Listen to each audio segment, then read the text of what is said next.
आइए शुरू करते हैं। आज हम लोग भूमि और मृदा संसाधन, आज जिस टॉपिक पर हम लोग चर्चा करेंगे उसका नाम है भूमि एवं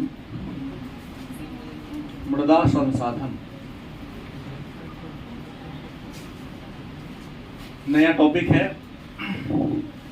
सबसे पहले जानेंगे कि भूमि क्या है और मृदा क्या है। तो धरातल के सबसे ऊपरी तह या ऊपरी सतह जिस मानव निवास करता है और अपने जीवन के सभी क्रियाओं को संपादित करता है, भूमि कहलाता है। धरती के, पृथ्वी के जो सबसे ऊपरी सतह है, सबसे ऊपरी तह है जहां इंसान रहता है और अपने जीवन के सभी क्रियाओं को संपादित करता है, भूमि कहलाता है। इस तरह क्या है मृदा, अर्थात मिट्टी। भूपरपट्टी का ऊपरी तह, इस पर पेड़ पौधा स्वतः उगते हैं या इंसान के द्वारा, मानव के द्वारा उगाया जाता है, उसी को क्या कहते हैं, मृदा कहते हैं। आपको बता दें, हम भारत की बात कर ले तो भारत का क्षेत्रफल है 32,87,263 वर्ग किलोमीटर। 32,87,263 वर्ग किलोमीटर भारत का क्षेत्रफल है, भारत का एरिया है। और भारत के कुल क्षेत्रफल के लगभग 47% भूमि पर हम खेती बाड़ी करते हैं। भारत के जितना भी क्षेत्रफल है, भौगोलिक क्षेत्रफल है, उसके 47% भाग पर क्या करते हैं, खेती बाड़ी करते हैं। बाकी जो भूमि बच जाता है, या तो वह सड़क में गया है, भवन बनाने में गया है, सरकार के द्वारा जो परियोजनाएं चलाई जा रही हैं, चाहे वह जो जिस प्रकार की परियोजना हो, उन परियोजनाओं में उसका क्या हो रहा है, यूज हो रहा है। तो दूसरी महत्वपूर्ण बात यह है कि भारत में वर्तमान समय में 28 राज्य हैं। वर्तमान समय में भारत में कितने राज्य हैं, 28 राज्य हैं। और 28 राज्य में भूमि का उपयोग समान रूप से नहीं हो पा रहा है। कुछ ऐसे राज्य हैं जहां भूमि का ज़्यादा से ज़्यादा यूज होता है, कुछ ऐसे राज्य हैं जहां भूमि का उपयोग कम से कम हो रहा है। तो भूमि का सबसे ज़्यादा उपयोग करने वाला राज्य है पंजाब व हरियाणा।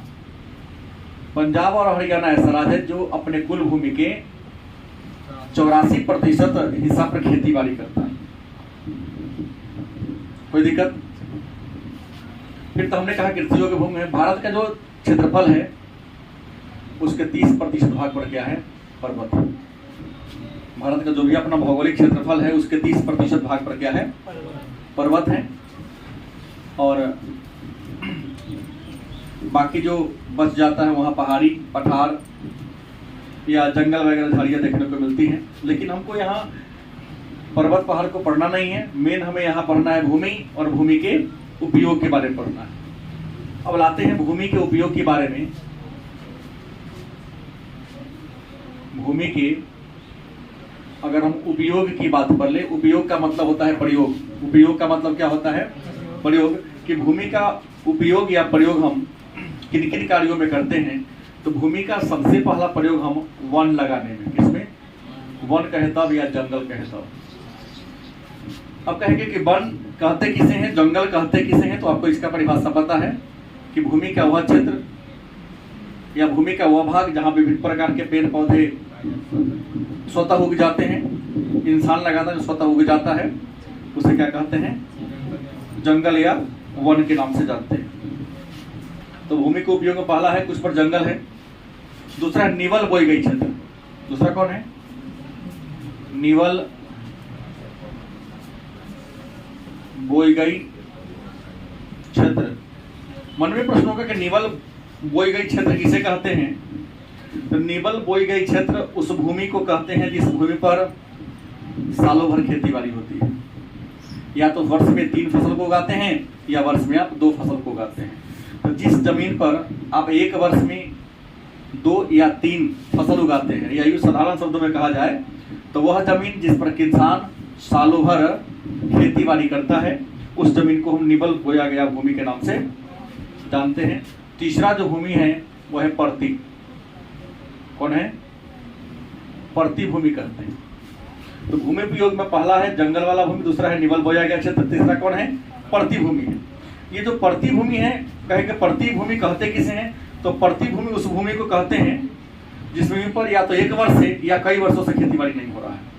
वह जमीन जिस पर एक वर्ष से या कई वर्षों से खेतीबाड़ी नहीं हो रहा है, उस जमीन को हम परती भूमि के नाम से जानते हैं। विद्वान लिखते हैं कि परती भूमि दो प्रकार के होते हैं। कई प्रकार के? एक वर्तमान परती, वर्तमान परती, दूसरा पुरातन परती। परती जमीन कई प्रकार का होता है? दो प्रकार का, वर्तमान परती और पुरातन परती। मन में होगा वर्तमान परती क्या है? तो एक पिछले 1 वर्षों से जिस पर आप खेतीबाड़ी नहीं करते, किसी कारण से पिछले 1 वर्षों से जिस जमीन पर आप खेतीबाड़ी नहीं करते हैं, उस जमीन को हम कहते हैं वर्तमान परती। अब 5-6 वर्षों से जिस जमीन पर खेतीबाड़ी नहीं हो रहा है, उसको हम पुरातन परती के नाम से। चौथा भूमि है बिना जोत वाली भूमि, बिना जोत, इसको हम अजोत कह सकते हैं। बिना जोत वाली भूमि मतलब वह भूमि जो जोताता ही नहीं है, वह भूमि जो जोताता नहीं है उसको हम क्या कहते हैं? बिना जोत वाला भूमि या अजोत भूमि। इसमें कौन आएगा? तो चारागाह। गलत कि सही?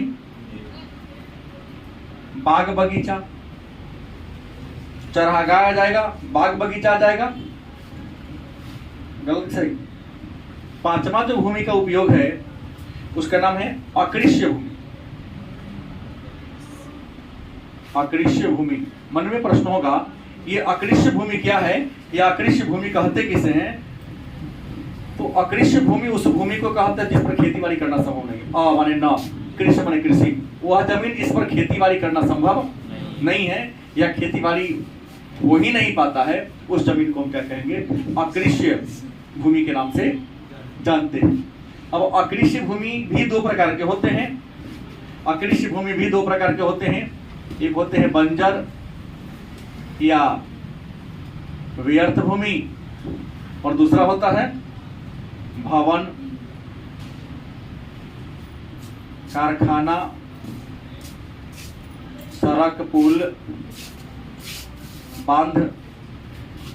बंजर या व्यर्थ भूमि वह भूमि जिस पर कुछ भी नहीं हो पाता है, यूं ही बेवजह पड़ा रहता है। तो बंजर कहे तो जब बिना अर्थ का उसका कोई अर्थ ही नहीं है। काहे पड़ती है पूछोगे गांव के किसी लोग से, वो भी उसका सही उत्तर नहीं दे पाएगा, न तुम भी उत्तर दे पाओगे, आने वाला पीढ़ी भी उसका उत्तर नहीं दे पाएगा कि भूमि यूं ही क्यों पड़ा हुआ है। इसलिए कर दिया बिना अर्थ का वो भूमि है, व्यर्थ है, क्योंकि उसका यूज ही नहीं हो रहा है। वहां लोग मालो जाल चलाने नहीं जाता है। कभी कभी आप लोग ही पढ़ने लिखने का मन नहीं करता है, भगवाने का मन करता है, क्या मन तो कुछ करेंगे तो लोग देख लेगा, कल पड़ती घूम के वैसे तो क्रिकेट फुटबॉल खेलते हैं, कुछ आगे वहाँ छाड़ छूट रहता है, सलाही का मायूस आगे करते हैं, कोई देख ना सके। क्या जी? क्योंकि तुम्हारा फोटो हमको गई हम मिला है। तगड़ा इसमें छोड़ा है कि तुम में परिवर्तन हो रहा है।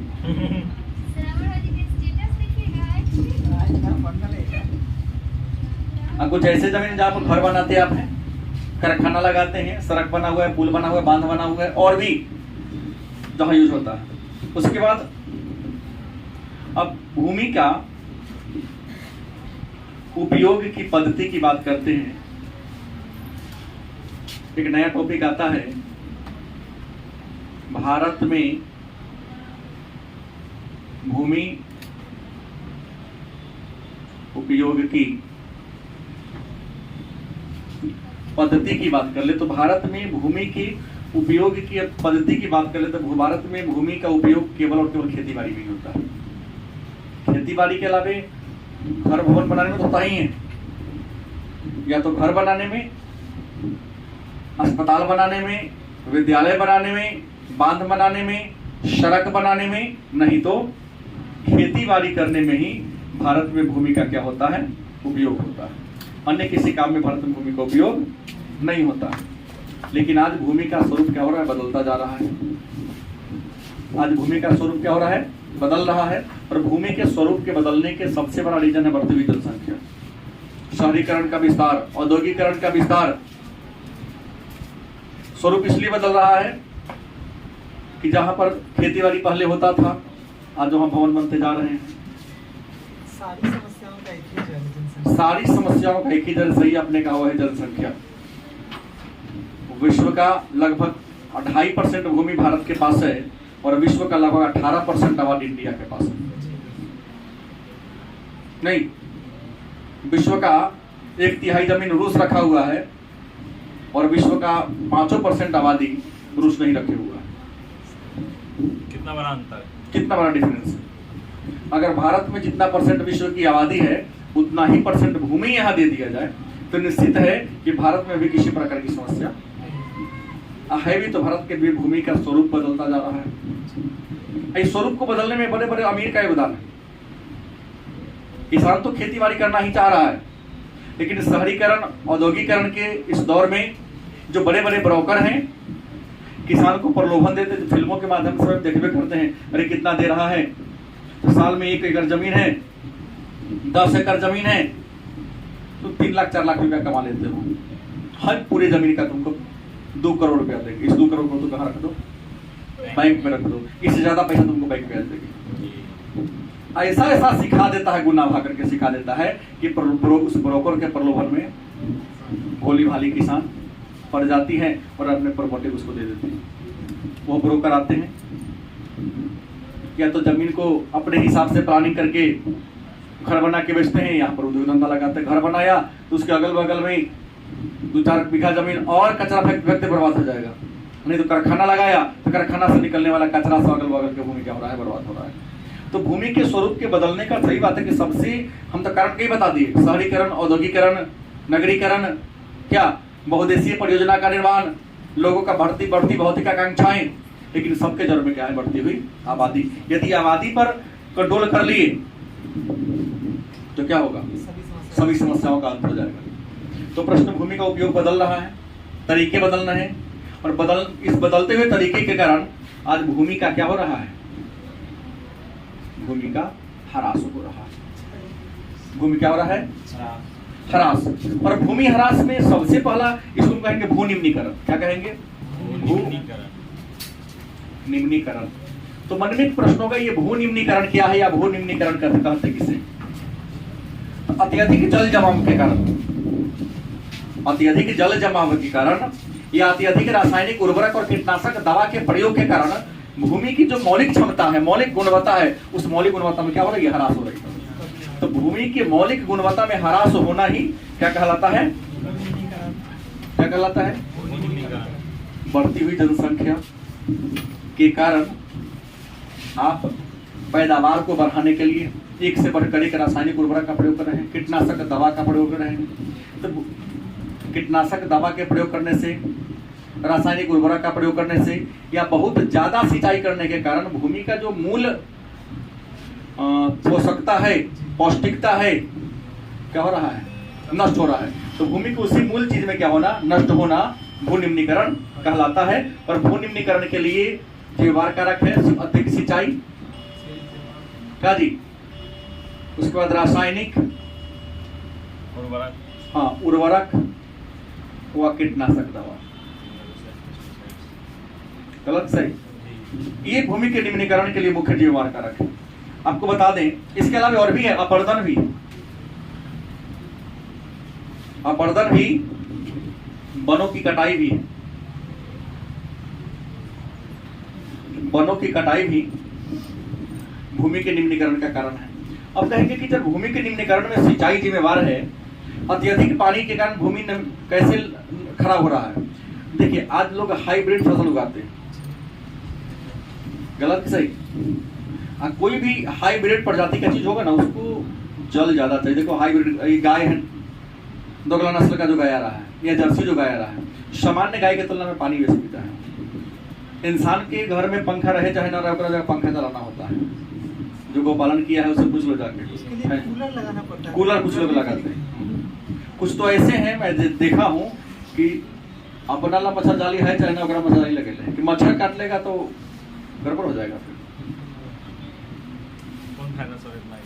तो दूध ज़्यादा देती दूध है, ज़्यादा देती है। बहुत कहीं ज़्यादा ना कहीं उसका बेनिफिट बेनिफिट है। है। नहीं बोले उसका टावर काम कर रहा है, अब परोड़ी का नहीं रहा। ये उसमें से निकाल ये निकाल बोले खिया देंगे और ब्रेन 4 गुना बढ़ जाएगा इसका। घोड़ा जैसे दौड़ेगा। हमने कहा कि आज हाइब्रिड धान आपके खेत में लगा है, बहुत ज्यादा पानी लगता है उसको, गलती से सही। एक ऐसी धान की प्रजाति आगे जो जड़ में पानी लगा ही रहना चाहिए, ज्यादा पानी होगा। गहिरा वाला खेत का धान का बीज अलग आ गया है, ऊंचास वाला खेत का धान अलग है। हम धान का बीज खरीदने गए तो पता चला कि आपका खेत गहरा है कि ऊंचास है। बोले गहरा है तो हमेशा पानी लगा रहता है, बीज दे देगी कि इसको पानी क्षति नहीं पहुंचा पाएगा। तो आप खेत में ज्यादा पानी फटाइएगा तो जमीन में लवण की मात्रा है कि नहीं, तो ज्यादा पानी अधिक दिन तक खेत में पानी लगा रहेगा तो मिट्टी में का जो नमक है धरती के ऊपर आके बढ़ जाएगा, इसकी लवणता में कमी आ गई। लवणता बढ़ जाएगा भूमि की। भूमि की लवणता क्या हो जाएगी? ऊपर आ जाएगी। ऊपर आ जाएगी ना। आप कहिएगा हम तो, आप जो कैसे मान लें आपके बात को, तो जाइए धान कटाएगा जब 5 दिन के बाद खेत में जाइएगा तो उजर ऊपर जाता है, व्हाइट ऊपर आ जाएगा। देखें आप लोग, लेकिन वो नमक है रियल में। अब अगला बार गेहूं लगाइएगा तो गेहूं पैदावार होगी? कभी नहीं होगी। तो क्या हो जाएगी? खराब हो जाएगी। तो भूमि की लवणता क्या होती जा रही है? बढ़ती जा रही है। और जब भूमि की लवणता बढ़ेगी तो क्या होगा? भूमि की उत्पादन क्षमता क्या हो जाएगी? घटेगी। अब कहेंगे सर भूमि अगर लवणीय हो गई, ह्रास में लवणीय होगा, तो लवणीयता को दूर करने के लिए क्या करना होगा? पिछले बार दरोगा वाला प्रश्न पूछ ले थे। भूमि अगर लवणीय हो जाए तो उसको दूर करने के लिए क्या करना होगा? तो भूमि लवणीय हो जाए तो सीधा है जमीन में पानी पटा दो। क्या कर दो? पानी पटा दो, आड़ी काट दो। जैसे पानी पटाओगे तो सारा लवण उसमें का पानी में मिल जाएगा, आड़ी काटो को पानी खत्म क्या हो जाएगा? क्योंकि बहुत जो समुद्र के किनारे राज्य बसे हुए हैं वहां तो समुद्र का पानी घुस जाता है। गलती की सही? फिर नमक तो बच जाएगा। तो लोग किसान करते क्या है खेती बाड़ी करने के लिए? खेत को जोतने से पहले पानी पटा देते हैं। हम जोत के पटा दो, बिना जोतले पटा देता है। अब पानी खेत में लबालब भर गया, नाली को तोड़ दिया, बहा दिया नाला के माध्यम से। फिर आपके मन में प्रश्न होगा कि सर नीदरलैंड में हो रहा है, लवणीयता हम दूर के तो दूसरा खेत में तो बह जाएगा, तो हमको मारेगा, छोड़ देगा। क्या दूसरा तकनीक नहीं है लवणता को कम करने का? तो लवणता को कम करने का दूसरा तरीका है जिप्सम का यूज करो। जिप्सम छीट दो उसमें। दूसरी, भूमि में अत्यधिक कीटनाशक दवा का उपयोग करने से, रासायनिक उर्वरकों का उपयोग करने से क्षारीयता की मात्रा बढ़ जाती है। भूमि में क्षार की मात्रा क्या होती है? बढ़ जाती है। तो भूमि में क्षारीयता को दूर करना है, उसमें चूना का छिड़काव कर दो। अम्लीयता लवणता को दूर करने के लिए जिप्सम चाहे पानी पटा दो, और क्षारीयता दूर करना है तो क्या मिला दो? अपने आप ठीक हो जाएगा। बस समझ गए? और आपकी पैदावार क्या होगी? अच्छी होगी। अब सवाल है तो मिट्टी के प्रकार कितने हैं? मिट्टी के प्रकार कितने हैं? तो मिट्टी के प्रकार की अगर हम बात करें तो मिट्टी को कई विद्वानों ने अलग अलग आधार पर बांटा है। पहला वर्गीकरण किया है भौतिक स्वरूप के आधार पर, भौतिक स्वरूप के आधार पर। दूसरा वर्गीकरण है रंग के आधार पर। तीसरा वर्गीकरण है स्थिति के आधार पर, स्थिति के। हालांकि और भी कई प्रकार है भूमि के वर्गीकरण करने का, लेकिन आपको यहाँ मेन 3 पढ़ना है कि भूमि को भौतिक स्वरूप मतलब उसके बनावट के आधार पर, फिर मिट्टी का जो रंग है उसके आधार पर। भौतिक स्वरूप को आप कह सकते हैं कण के आधार पर, मिट्टी का जो कण होता है ना, कुछ दाना, उसके आधार पर, फिर उसके रंग के आधार पर, और मिट्टी वो है कहाँ। तो मिट्टी के स्थिति के आधार पर भी विद्वानों ने क्या किया है? वर्गीकरण करने का काम किया है। परंतु बढ़ेंगे भारत की प्रमुख मिट्टियां, भारत की प्रमुख मिट्टी। ये 4 टॉपिक रहा जिसको कल पढ़ना होगा।